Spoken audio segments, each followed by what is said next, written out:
Bismillahirrahmanirrahim. Assalamualaikum warahmatullahi wabarakatuh. Baik, kita ketemu lagi di matematika keuangan. Kita masuk pada bab 11. Baik ya, kita masuk bab saham ya. Tentunya Anda pasti sudah mendengar ya. Pasti ini sering mendengar lah, sebagai mahasiswa matematik pasti sering mendengar saham ya. Apa itu saham? Dari mana kita bisa membelinya ya, berapa sih minimal bisa membeli saham dan sebagainya. Itu pasti Anda sudah tahu. Misalkan saham BRI berapa, saham Mandiri berapa, saham-saham bank BUMN berapa sekarang ya. Kita bisa ngecek ya, dan Anda mesti tahu cara ngeceknya di mana. Oke, sebagai awalan mungkin ini kita lihat saham ya. Kita lihat ciri-cirinya atau sifat-sifatnya. Yang pertama, saham yang tidak membagikan dividen ya. Dividen itu adalah keuntungan ya. Keuntungan perusahaan yang biasanya dibagi-bagi ke pemilik saham bergantung persentase kepemilikannya. Jadi kalau seseorang mempunyai 20% saham dan seseorang 10% saham, otomatis dividennya akan berbeda ya. Yang 20% akan lebih banyak dapatnya. Dividen ini ya berupa rupiah ya, berupa uang ya, keuntungan. Oke, ada juga ya, pokoknya ini berupa return atau pengembalian atau keuntungan bagi investor. Kemudian ada juga dividen itu nanti ada yang dibagikan berupa saham lagi, ada ya. Tapi jarang terjadi. Oke, selanjutnya kita lihat saham yang saat ini tidak membayarkan dividen dan bukan saham yang selamanya tidak akan membagikan dividen ya. Tuh, ya, saham yang tidak membagikan dividen itu maksudnya bisa saja suatu saat periode berikutnya dividen itu juga akan diberikan ya. Tergantung kesepakatan perusahaan dengan investor yang membeli saham ya pada awal pembelian saham. Kemudian bagaimana kita menghitung saham yang tidak membagikan dividen? Tentu nanti akan berbeda ya dengan cara menghitung harga saham yang membagikan dividen. Dengan yang tidak membagikan dividen itu sama seperti menilai obligasi yang tak berbunga ya. Jadi sama aja seperti surat utang begitu ya. Perbedaannya untuk obligasi menggunakan yield untuk pengembalian bagi investornya atau keuntungan buat investor. Sedangkan saham itu menggunakan tingkat diskonto. Ini istilahnya ya. Tolong diingat-ingat ya. Jadi kalau yield itu dia udah ke obligasi ya. Jangan sampai Anda berbicara saham tapi Anda mengatakan yield ya, saham gitu ya, pengembalian saham. Tapi saham itu nanti istilahnya menggunakan tingkat diskonto. Ini juga sama keuntungan yang diperoleh oleh investor atau yang membeli saham atau yang pemegang saham. Rumusnya seperti ini, yaitu V0 harga saham saat ini sama dengan harga saham tahun ke N dibagi dengan 1 plus K pangkat N. Ya, K-nya di mana K-nya adalah tingkat diskonto atau tingkat pengembalian atau return tahunan yang diharapkan oleh investor. N-nya adalah tahun. Atau jumlah periode dalam tahun ya. Itu N-nya. Oke, seperti ini rumusnya. Jadi perbandingan dari harga saham pada waktu ke N dibagi dengan 1 plus K pangkat N ya. Nah, sama seperti obligasi, saham juga bisa diperjualbelikan. Itu ya. Nah, apalagi ini tidak ada dividen ya, otomatis keuntungan itu ya dengan cara jual beli sahamnya gitu ya. Kita beli hari ini dengan 1.000 ya, tunggu suatu saat nanti muncul di 1.300 kita jual. Oke ya.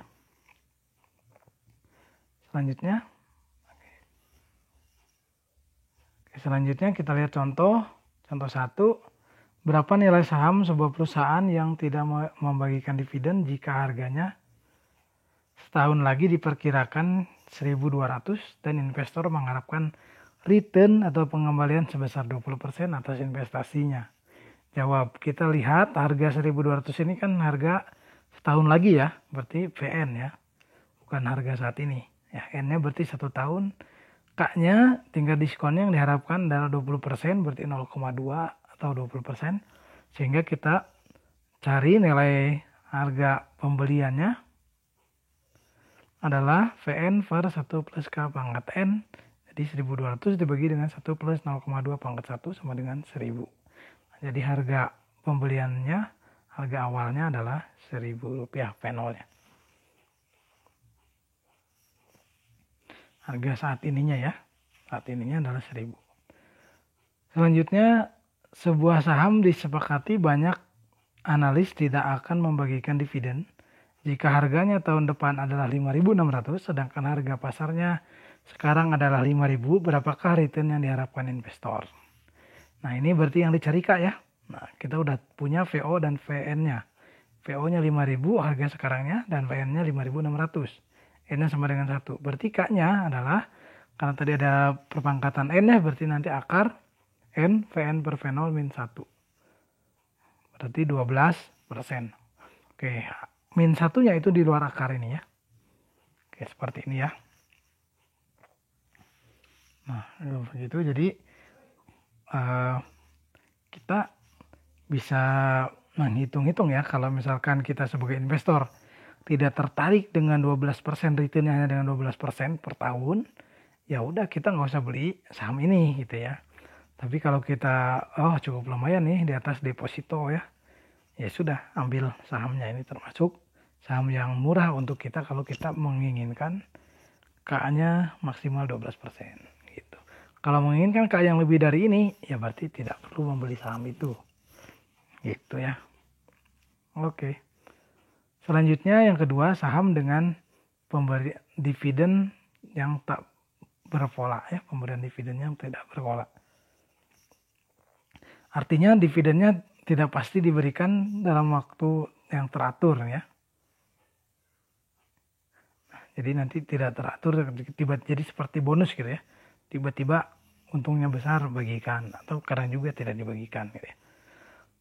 Yang tak berpola. Asumsinya saham tidak akan dipegang hingga waktu tak terhingga ya, tetapi akan dijual pada tahun ke-N pada harga VN ya. Ini juga hampir sama dengan tadi ya. Kita jadi kalau dividennya tidak teratur ya juga buat apa juga pegang gitu ya. Pasti diperjualbelikan sahamnya. Tidak akan dipegang selamanya. Oke, V0-nya adalah D1 per 1 plus K plus D2 per 1 plus K pangkat 2 dan seterusnya sampai dengan PN per 1 plus K pangkat N. Ini seperti ini merupakan deret ya. Bentuk deret.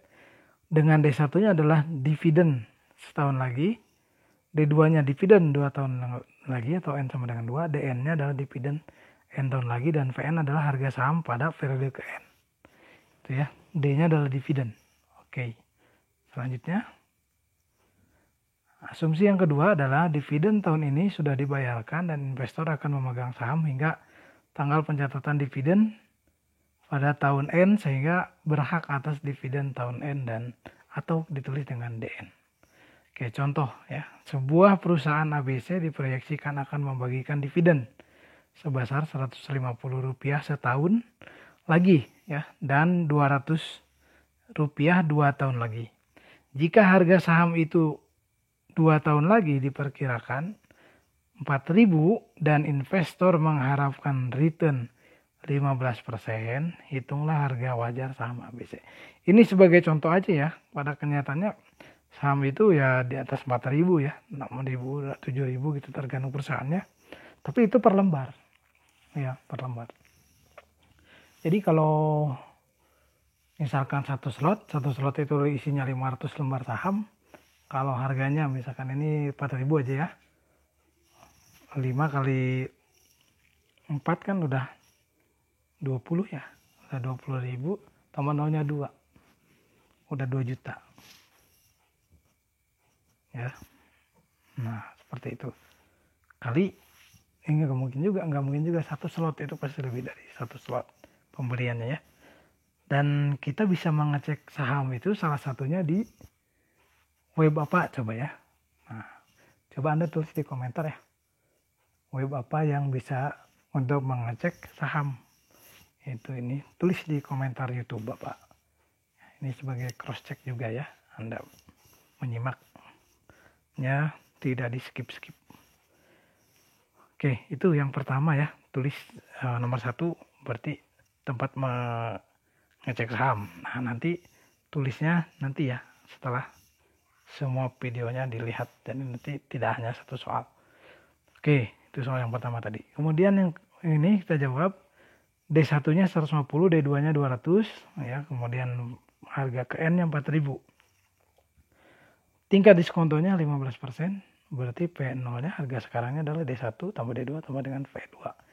Ya ingat ya, ini cuma sampai dengan tahun kedua ya datanya, jadi sampai dengan P2. Jadi dapatlah V0-nya adalah Rp3.306,23. Jadi kalau harga saham di atas ini, ya berarti termasuknya mahal. Ya, kalau K-nya menginginkan 15%, berarti harus segini harganya. Oke. Selanjutnya yang ketiga, saham dengan dividen konstan. Itu adalah saham yang dividen tunainya teratur, yaitu yang dividennya konstan. Diberikan teratur dengan asumsi yang pertama dividen tahun ini sudah dibagikan, jadi nanti kita nggak dapat lagi ketika kita beli saham itu. Maka V0-nya adalah D per K, dengan D-nya adalah dividen tahunan, K-nya tingkat diskonto. Kemudian saya lihat contohnya saham preferen, yaitu saham yang menjanjikan dividen sebagai persentase tertentu dari harga nominalnya. Yang disebut dengan saham preferen ya, saham yang menjanjikan dividen. Kemudian contohnya dengan dividen konstan sebesar 10% dari nilai nominalnya, yang nilai nominalnya adalah 1.000 ya, hitunglah harga yang bersedia dibayarkan seorang investor yang menginginkan return 14% atas saham preferen itu ya. Nah, saham tadi disandingkan dengan obligasi juga kan ya, karena secara berbeda sebenarnya, tapi ada kemiripan gitu ya. Karena obligasi juga sama, investor itu membeli surat utang, kemudian uang dari investor itu dipakai buat mengelola perusahaan. Nah, begitupun dengan saham juga sama ya, investor membeli saham, nah uang dari investor itu sama juga dibuat mengelola, menambah modal dan sebagainya. Kurang lebih sama tadi ya, untuk yang tidak diberikan dividen. Sama dengan yang tidak diberikan bunga. Nah, ini juga sama ya, untuk obligasi yang kalau obligasi kan udah pasti itu dapat, untuk yang utang itu akan dapat yield. Oke, jawab. Diskonnya 10% dari harga sahamnya 1.000, jadi dapatnya Rp100. K-nya yang diharapkan 14% ya. Yang diharapkan 14%, sehingga harganya adalah D per K. Itu 100 per 0,14, yaitu Rp714,29. Harga saham saat ininya. Oke. Selanjutnya, saham dengan pertumbuhan konstan, yaitu adalah saham yang mempunyai dividen dengan pertumbuhan konstan. Jadi naik dividennya ya, bertahap dan konstan naiknya sebesar persentase tertentu setiap tahunnya secara terus menerus ya, sampai akhir. Nah, ini sama seperti ini sebenarnya sangat menguntungkan bagi investor. Ketika kita belum menjual saham itu pun kita akan dapat dividen ya. Itu. Contoh dividen tunai suatu saham bertumbuh dari Rp 100 ke 110, kemudian 121 dan seterusnya, atau bertumbuh 10% setiap tahunnya. Jadi dari sini kan 100 ya. Nah, 10% dari 100 kan 10. Nah, jadi tahun depan 110. Nanti 10% dari 110 itu 11. Jadi tahun depannya jadi 110 tambah 11 jadi 121. Nanti terus lagi tambah 10%. Nah, sehingga ini kan akan menjadi barisan ya. Dengan skalanya berbedanya 10% ya. 10%. Barisan dan deret ya. Nah, sehingga V0-nya sama dengan D1 per diskonto dikurangi dengan G ya. D1-nya adalah D0 dikali dengan 1 plus G. Di mana G-nya itu adalah tingkat pertumbuhannya. Grow ya. pertumbuhan. Sehingga D1-nya di mana D1-nya adalah dividen tahunan, kemudian K-nya tingkat diskontonya, kemudian G-nya tingkat pertumbuhannya, dan D0 adalah dividen pada saat ini. Ya, atau pada tahun ini. Oke, seperti itu.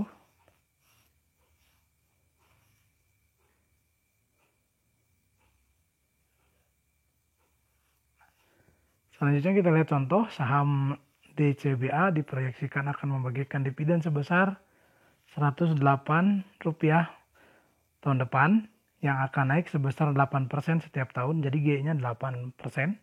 Jika investor bersedia untuk membayar 1.200 untuk saham itu, berapakah tingkat diskonto yang digunakan? Jawab, D1-nya Rp108, V0-nya 1.200 harga saat ininya, kemudian G-nya 8% grow-nya. Sehingga tingkat diskontonya adalah K sama dengan D1 per V0 plus G ya. Tadi dimanipulasi dari rumus yang ini ya, untuk dapat K-nya. Saya jamin Anda bisa memanipulasi menjadi rumus ini. Sehingga K-nya adalah Rp108, dividennya dibagi 1.200 tambah grow-nya 8% 0,08. Sehingga 0,09 tambah 0,08, 0,17. Artinya K-nya 17% per tahun. Sangat tinggi ya, lumayan tinggi. Nah, makanya kalau banyak ada berita yang orang Jepang yang uangnya tadinya 12 juta ya, 22 juta jadi 635 juta katanya. Dengan saham selama 1 tahun. Yaitu ya, high risk, high return ya, artinya kalau dalam saham resikonya tinggi tapi keuntungannya juga tinggi, menjanjikan keuntungan yang tinggi. Ya, tinggal masalah di kita adalah kita harus bisa membatasi berapa sih maksimalnya keuntungan yang kita akan dapat. Jangan terlalu serakah, karena nanti misalkan begini ya, dari harga beli 6.000 kita tuh harus menentukan misalkan 20% lah. Kalau udah 20% berarti 6.000 20% ya. Nah, 20% dari 6.000. Nanti kalau udah naiknya 20% itu kita jual. Gitu ya. Jangan ditunggu nanti naik lagi mungkin. Terus ya nanti akhirnya malah turun ya. Nah, makanya kita sebagai investor kalau mau tidak mengalami kerugian yang sangat besar, kita jangan greedy, jangan terlalu serakah. Jadi kalau udah ada kenaikan yang kita tetapkan misalkan 20% naik, udah saya jual. Gitu ya. Nah, jangan nanti nunggu 30% nanti tiba-tiba turun. Gitu ya. Karena saham itu kan per detik berubah ya. Gitu. Jadi kita harus punya maksimal keuntungan yang kita harapkan. Sekian. Oke ya. Nah, kemudian ini pertanyaan nyambung lagi ke pertanyaan 2.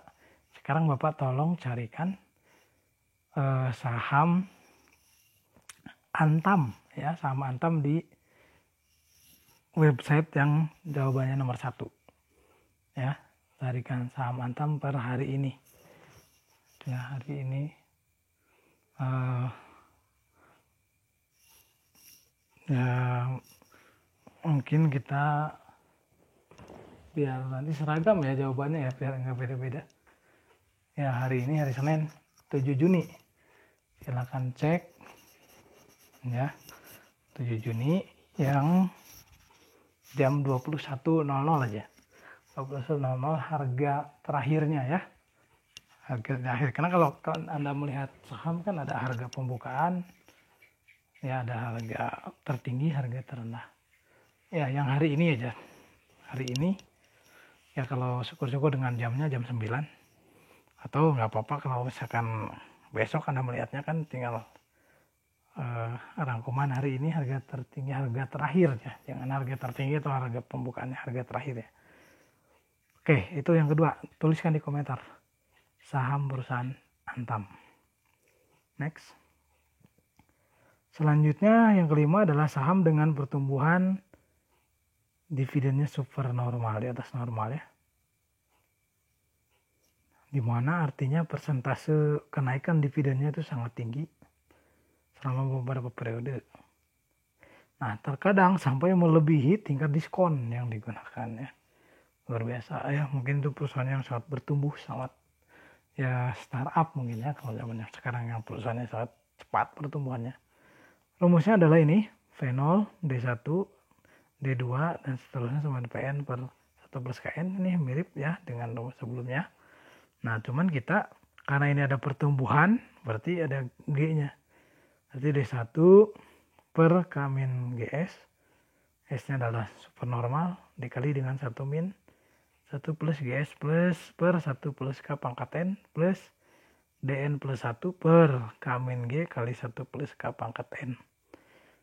Dengan D2 adalah D1 kali 1 plus GS. D3 adalah D2 kali 1 plus GS dan seterusnya. Oke, PN-nya adalah harga saham di akhir periode pertumbuhan yang supernormal ya. GS-nya adalah tingkat pertumbuhan supernormal, yaitu hingga periode ke N. G adalah tingkat pertumbuhan normal, yaitu mulai periode N plus 1 ini ya. Periode N-nya GS, N plus 1-nya adalah G yang digunakannya. K-nya adalah tingkat diskon. Contoh, sebuah saham yang baru saja membagikan dividen sebesar 200 rupiah diprediksi akan bertumbuh 25% setiap tahunnya selama 4 tahun ke depan. Setelah periode supernormal ini, dividen hanya akan naik 10%. Jika investor saham menginginkan return tahunan sebesar 20%, untuk saham ini hitunglah harga yang bersedia dibayarkan ya. Kita hitung N-nya adalah 4, D0-nya adalah 200. Ya, ini D0 kan udah dibagikan dividennya.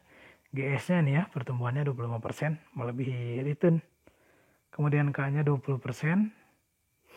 D1-nya adalah D0 plus 1 GS sama dengan 200 kali 1 plus 25% sama dengan 250%. D2-nya D1 plus 1 plus GS dan seterusnya. D3 dan sampai dengan D4. Nah, D5-nya 1 plus G. Ya, ini yang D5-nya, yang N plus 1-nya. N-nya 4 ya. Nah, N plus 1-nya pakai G. Nggak pakai GS lagi. Kemudian VN-nya adalah DN plus 1 per K min G.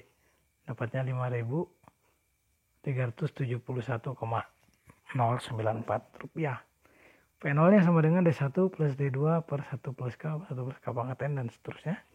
Sampai dengan P4 per 1 plus K pangkat N. Ini yang digunakan ya, rumus yang atasnya. Yang tadi digunakan untuk DS untuk mencari VN-nya. Dan D-nya ya, D1 sampai dengan D4. Oke, kita masukkan. Dapat harganya 3.477,1 rupiah. Oke, ya mudah-mudahan bisa paham ya. Kalau tidak paham Anda tanyakan di grup WhatsApp. Oke, selanjutnya kita mengenal tingkat diskonto lebih dalam, yaitu adalah salah satu variabel yang penting untuk menentukan tingkat diskonto atau return saham yang diharapkan oleh investor. Kemudian penggunaan tingkat diskonto atau K yang tidak tepat akan mengakibatkan valuasi juga menjadi jauh dari akurat. Oke, pendekatan yang digunakan untuk menentukan tingkat diskonto ekuitas saham ya bahasa lainnya, adalah model Gordon, kemudian CAVM, dan berdasarkan yield obligasi yang dikeluarkan perusahaan yang sama. Ya, bisa dibandingkan dengan yield. Model Gordon tadi ya sudah dibahas. K-nya sama dengan D1 plus P0 plus G. Return dari investasi saham dibagi dalam dua kelompok, yaitu yield dividen D1 per V0. Tadi di rumus-rumus yang sebelumnya ya. Kemudian capital gain muncul karena ada laba yang tidak dibagikan. Oke, kemudian keduanya bersumber pada laba per saham. Kemudian model CAVM itu berdasarkan return sebuah saham atau sebuah portofolio saham. Portofolio itu artinya sahamnya kita misalkan punya lebih dari satu ya. Misalkan Antam, BRI, Mandiri kita punya ya, itu dalam satu portofolio disebutnya. Tergantung pada beberapa faktor, yaitu bunga bebas risiko, return pasar, pengembalian pasar, dan beta saham atau beta portofolio saham itu sendiri. Itu rumusnya, RI adalah return ya, tingkat diskon yang diharapkan dari saham ke I, karena portofolio itu kan dari beberapa saham ya, dari perusahaan yang berbeda. Sama dengan RF itu bunga bebas risiko ditambah dengan beta I, beta saham I, dikali dengan RM min RF. RM adalah return pasar atau indeks saham ya, itu suka dikeluarkan oleh ya IHSG, indeks saham gabungan dan sebagainya. Kemudian RM min RF itu adalah premi risiko pasar, atau bisa kita rumus lagi juga dengan RF ditambah dengan beta P dikali dengan RM min RF, di mana beta P itu adalah beta portofolio P. Oke. Nah, yang dimaksud dengan bunga bebas risiko adalah suku bunga surat berharga jangka pendek yang dikeluarkan pemerintah. Contoh, Treasury Bill atau TB di Amerika Serikat sedang untuk Indonesia surat utang jangka pendek yang ekivalen dengan T adalah surat pembendaharaan negara atau SPN, karena sama-sama dikeluarkan oleh bendahara negara atau Departemen Keuangan, namun di Indonesia yang lebih sering digunakan sebagai acuan bunga bebas risiko adalah SBI ya, Sertifikat Bank Indonesia, yang dikeluarkan Bank Indonesia. Itu Anda bisa cek langsung di web BI-nya, di web Bank Indonesia. Anda di sana akan menemukan semua tentang keuangan ya di Indonesia, baik itu suku bunga, SBI ya dan lain-lain. Silahkan Anda explore itu, di situ banyak sekali. Kemudian yang kedua, beta itu adalah ukuran atau koefisien risiko sistematis yang tergandung dalam sebuah saham atau portofolio saham. Dengan beta sebesar 1, artinya saham atau portofolio akan bergerak persis seperti pasar dengan return sama seperti pasar, yaitu RM, karena RI atau RV-nya sama dengan RF plus 1 kali RM min RV. Sehingga RI atau RV-nya sama dengan RM. RM itu return pasar. Oke, next. Oke, kemudian jika beta 2 artinya premi risiko atau risk premiumnya saham atau portofolio akan 2 kali premi risiko pasar, baik saat return positif maupun ketika return negatif. Beta yang lebih besar atau di atas 1 dikatakan lebih beresiko daripada beta yang lebih rendah atau di bawah 1. Ini return positifnya artinya ketika kita mendapat keuntungan ya. Kalau return negatif pengembaliannya di bawah keuntungan, di bawah, jadi kita merugi lah dari harga pokoknya. Beta semua saham yang tercatat di bursa dapat dihitung dengan menggunakan metode statistik paling sederhana, yaitu dengan regresi linier. Yang mengregresikan linier premi risiko pasar RM min RF sebagai variabel independennya atau variabel X-nya, dan axis return saham RI min RF sebagai variabel dependennya, sebagai variabel Y-nya. Nanti diregresikan. Oke, lihat contoh 11, sebuah portofolio yang terdiri atas sejumlah saham mempunyai beta 1,2. Jika bunga bebas risiko adalah 8% dan premi risiko pasar adalah 10%, hitunglah return normal yang dihasilkan portofolio itu. Jawab, RF-nya 8%, ya, return bunga bebas risikonya. Kemudian betanya 1,2, RM min RF-nya 10%, ya, premi risikonya. Nah, maka RF-nya sama dengan RV-nya sama dengan RF plus beta kali RM min RF. Maka dihasilkan adalah 20%. Ini return normalnya yang dihasilkan oleh portofolio tersebut. Selanjutnya kita lihat perhitungan return berdasarkan yield obligasi yang dikeluarkan oleh perusahaan yang sama. Artinya ini catatan ya, harus digarisbawahi, dia perusahaannya harus perusahaan yang sama ya, yield obligasinya. Karena perusahaan itu selain mengeluarkan saham juga dia juga mengeluarkan obligasi pada biasanya, pada umumnya ya. Oke, yang pertama sifatnya return untuk saham sewajarnya harus lebih besar daripada yield obligasi ya,